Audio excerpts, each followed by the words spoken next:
So when I come up under my hood, we're gonna look at my belt-driven alternator. It's properly mounted and secured. It's not cracked, bent, or broken. All hardware is present and tight.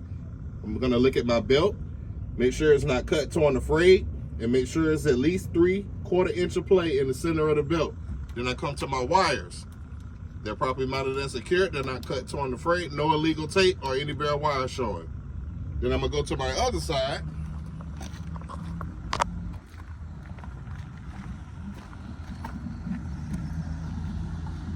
Then we're gonna inspect my coolant reservoir. My coolant reservoir is properly mounted and secured. It's not cracked, chipped, or broken. All hardware is present and tight. My cap is hand tight. It's filled between minimum and max. Filled to the proper level. Then I'm gonna go to my hoses on it. My hoses are properly mounted and secured. They're properly coupled with no abrasion, bulges, cuts, or dry rot. And overall, I see no audible leaks. Then I come down to my belt-driven water pump. It is properly mounted and secured. It's not cracked, bent, or broken. All hardware is present and tight. The belt, I would inspect the belt the same as I did for my alternator. Then I'll talk about my hose on that. My hose is properly mounted and secured. It has no abrasion, bulges, or cuts. And the dry rod is properly coupled. And overall, no visible leaks. Then I come to the right to my oil dipstick. It is properly mounted and secured. Not cracked, bent, or broken. All hardware is present and tight. And there's no visible leaks. If I want to check it, I'll pull it out. I'll wipe it off, put it back in, put it back out, and it should be between add and full. If it's not, I'll add 1 gallon of oil. Then I'll come to my right to my air compressor. This is my gear-driven air compressor. It is properly mounted and secured. It's not cracked, bent, or broken. All hardware is present and tight.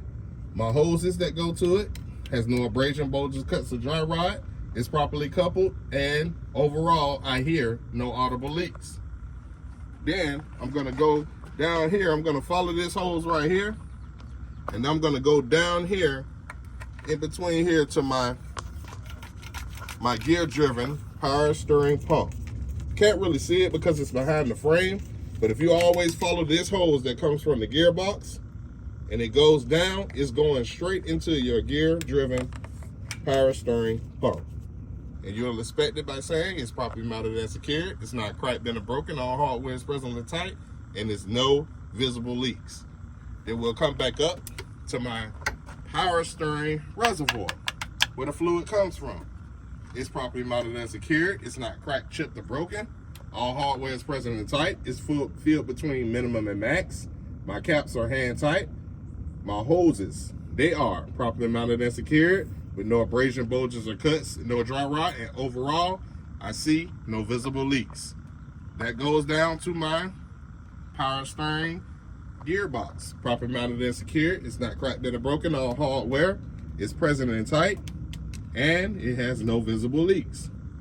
Now right here, this is my steering linkage. We have 5 parts that we need to talk about.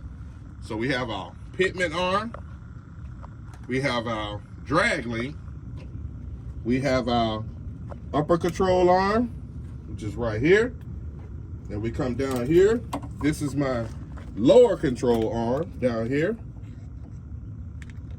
And then we have our tie rod connected to it. This is our tie rod. And if you're inspecting those, you're gonna say they are all properly mounted and secured. They're not cracked, bent, or broken. All hardware is present and tight, and they are held together by castle nuts, which are these little jimmies right here. Castle nuts and Carter pins. You have 3 of those. One right here, one on your upper control arm, which is right here, and you have another one on your lower control arm, which is down here. 3 of those little puppies right there. Then you also want to talk about your steering knuckles, which is between here, right here, and right here. It's what the control arms is what they turn on. So these are your steering knuckles in between, and they are called steering knuckles, and they have to be properly greased. All right. Then we go to our suspension. We're going to talk about our front leaf spring mount and our rear leaf spring mount. You're gonna tell them that it is properly mounted and secured. It's not cracked, bent, or broken. All hardware is present and tight. Then we will go next to it to my leaf springs. They are properly mounted and secured. They're not cracked, bent, or broken. They're properly aligned and they're not scissored. Then next to that, holding those down, we have 2 U-bolts and 4 nuts. At the bottom, they are properly mounted and secured. They're not cracked, bent, or broken. All hardware is present and tight. Then we go next to that to my shock absorber.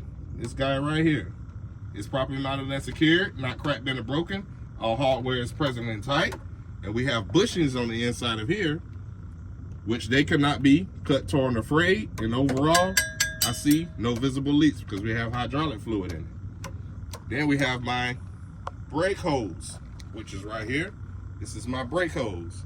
It is properly mounted and secured with no abrasion, bulges, cuts, or dry rot. It's properly coupled to my brake chamber right here, which is properly mounted and secured by a C-clamp. This guy right here holding it together. It is properly mounted and secured. It's not cracked, bent, or broken. All hardware is present and tight. And overall, with my hose and my brake chamber, I hear no audible leaks. Then I have my slack adjuster. This is my slack adjuster. And I have my push rod. It is properly mounted and secured. It's not cracked, bent, or broken. And it is held together by your clevis pin, which is right here, and your cotter pin, the little thing holding it together right here. And when you talk about the slack adjuster, when the brakes are applied, my slack adjuster should sit at a 90-degree angle. Then I have my push rod. When my brakes are released, my push rod shouldn't travel no more than 1 inch of play. Now we're gonna go inside the tire, and we're gonna talk about our brake lining. This is our brake lining right here. It is properly mounted and secured. It is not cracked, bent, or broken. It's free of any dirt, oil, or grease, and it should have at least a 1/4 inch of thickness on those pads. But we have to take it to the shop and get some more. Then we have our brake drum, which is the outside, what it aligns on. It's properly mounted and secured. It's not cracked, bent, or broken, and it shouldn't have no illegal welds. No illegal welds. That brings us out to our tire. This is our steer tire. Our steer tire must be a virgin tire, which means same make, same model. It cannot be recapped or retreads. It has to be evenly worn across on both sides. And you want to make sure that you have 4 32 of an inch tread depth on it. And then you want to make sure, if you're talking about the condition of the tire, make sure it's properly mounted and secured with no abrasion, bulges, or cuts, or dry rot. And overall, no audible leaks.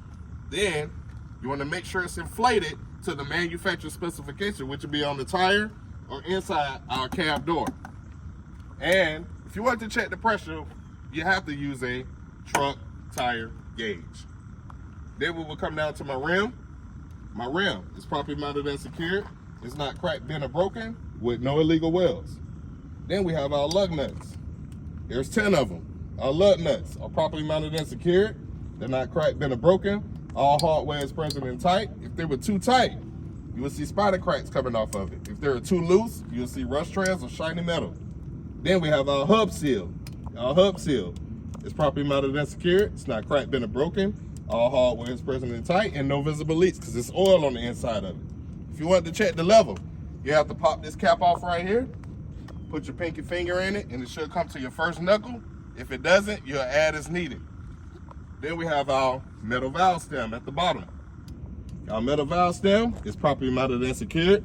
It's not cracked, bent, or broken. The cap is hand tight and no visible leaks.